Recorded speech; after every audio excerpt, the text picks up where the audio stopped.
Hey everyone, it's Finn here from the NOLA Nerdcast with a review for Raccoin, the coin pusher roguelike from developer Raccoin and publisher Playstack, the people that brought us Balatro.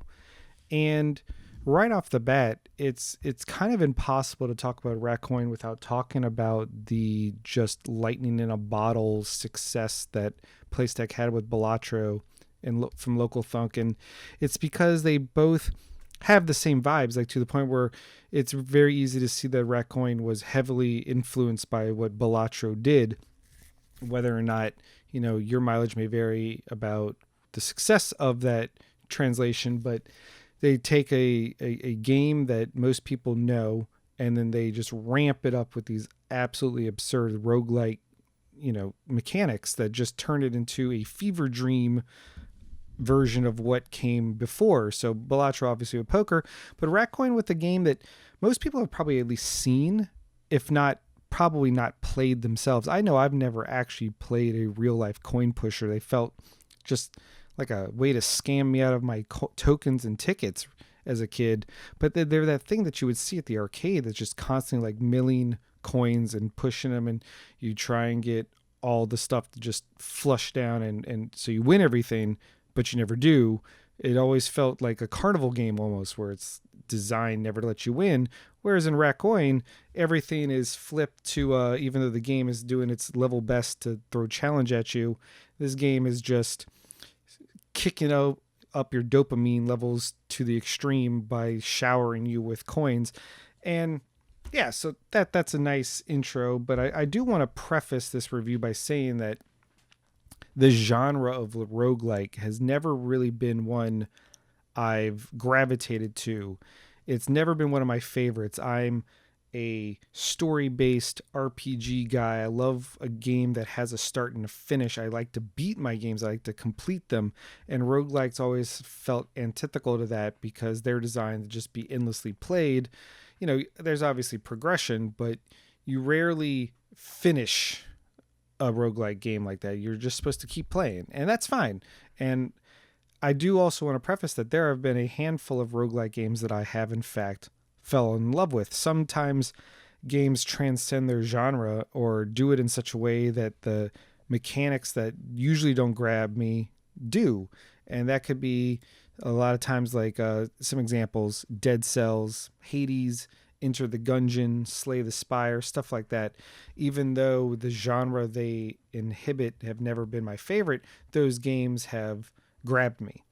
And so with that, Raccoin, I want to say, kind of hits right in the middle.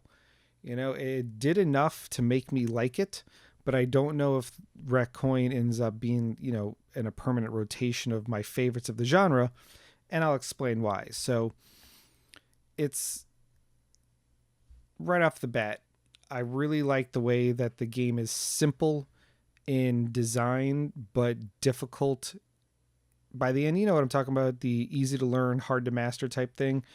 This game starts off deceptively simple with, hey, you can shoot coins out of the left or right side, and you're trying to create stacks that then push down until you get more coins. And then it's a never ending cycle of, let me get more coins to build up my score and my multiplier so that I can get more points that translate to tickets. And like you're at an old arcade, you turn in those tickets to get prizes. And those prizes can either be used for the next match, or they become buffs that persist throughout your run. And eventually, as you hit certain score thresholds, you unlock permanent upgrades and unlocks for future runs. Not anything out of the ordinary for a game like this. I feel like most people would understand that that's kind of the roguelike MO. But what I really liked, one thing that I really appreciated about this game was that the concept of the bad coin, and that is the coins that pop up that will have negative attributes. This game actually gives you a 3-round heads up about which one's coming. So you'll know well in advance what you're going to be dealing with. It could be a coin that destroys other coins it touches. It could be a coin that devalues coins around it. It could have all kinds of things. It could be an explosion. There's lots of negative coins, but you know what you're getting into, and so you can be strategic with your store purchases to try and mitigate or plan around it. And one thing I really like is how many options you get in this game to kind of craft your combos and build your repertoire and your items to help you get through the next round. So there are over 150 different coin types, and they could be as simple as, hey, this coin's worth 2 times the normal value, or to a little more crazy where it's like, hey, this coin is like glue and it'll stick to everything and upgrade the coins around it. Or, hey, this one, every time you do an exchange or a bad coin shows up, it'll kill the bad coin. And that's kind of cool. Like they give you that one as an example in the tutorial. But there's all these different coins, and then there's coin modifiers, and then there's things that you can buy with your tickets like chips and prizes and stuff like that. And then there's new characters you can unlock that each have their own kind of mechanic to them that other characters don't have that can further that level of combo potential. I really like how generous the game felt with its unlock progression. I really liked how generous it felt by, even if you're not super great at the game, you're always getting enough tickets to unlock something for the next round, whether it's an upgrade to your coin pouch so that you can buy and utilize new coins. And you always want to try and buy a coin that you never bought before, even if it doesn't feel like it'll be useful, because then it's unlocked for future runs and you got to build up your coin repertoire. But it's a constant, one more round. What can I get for next round? Like there's items that you can use, and for those you'll click them when you need them, and they're up to your discretion when to use. Could be as simple as like creating a black hole, which I find is super useful when you've got a tower and suddenly you've built up this massive combo meter all at once. There's moments where you can create or summon a drop of new coins, which usually creates a cascade effect that increases all the drops. And all this is accompanied by some incredibly satisfying sound effects, which I just found, really pleasant. The drop effects and the sounds of coins clinking. It's simple, but it's effective. Not I didn't like everything about it, and a lot of this, fully admit, skill issue, right? I'm not quite super great at the game. I'm getting better every time. I can't tell if it's because I'm getting better or because the RNG aspects of a physics-based coin pusher game sometimes tips in my favor. But I will say that very few things this year have brought smiles to my face, quite like when every time you hit a certain combo level, you get to spin a wheel. A wheel spins. And sometimes it's just like, hey, we're going to give you X amount of coins onto the board. Cool. But sometimes you'll get the wild card, which brings up a second wheel that'll bring out a coin tower.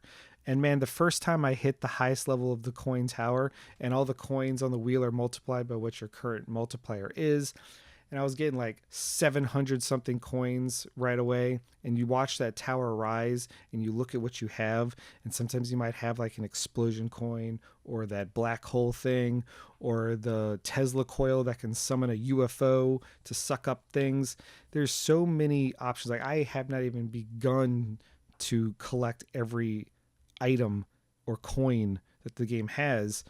But I also feel like this is not a game where you have to 100% it to get a good vibe of whether you like it or not.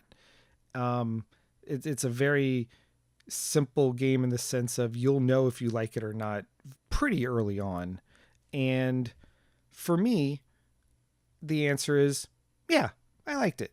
I don't love it. I don't think I'm going to be rushing out and being an advocate for it outside of, hey, have you played Raccoin? I think you might like it. It's pretty fun.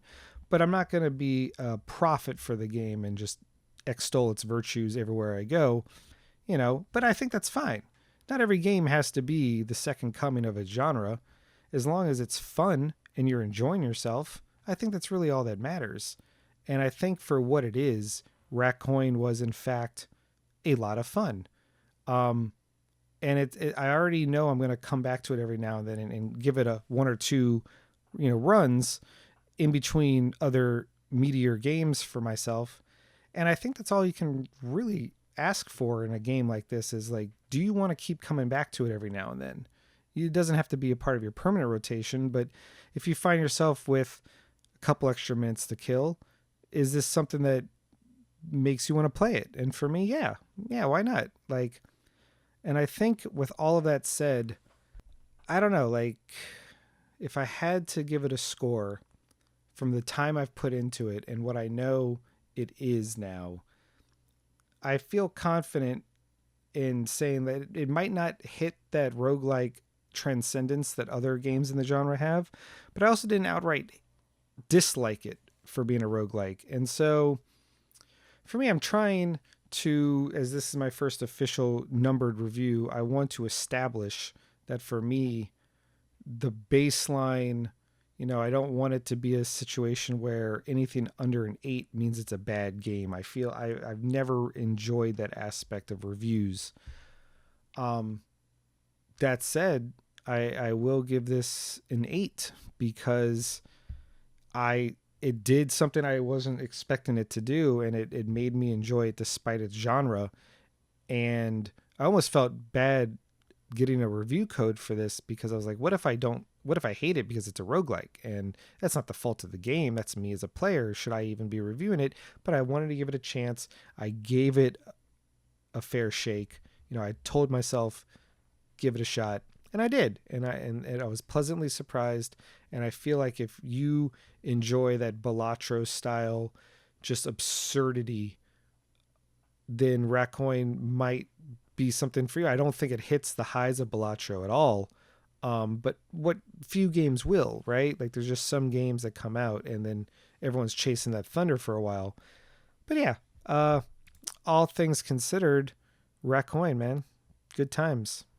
Give it a shot. Fin out.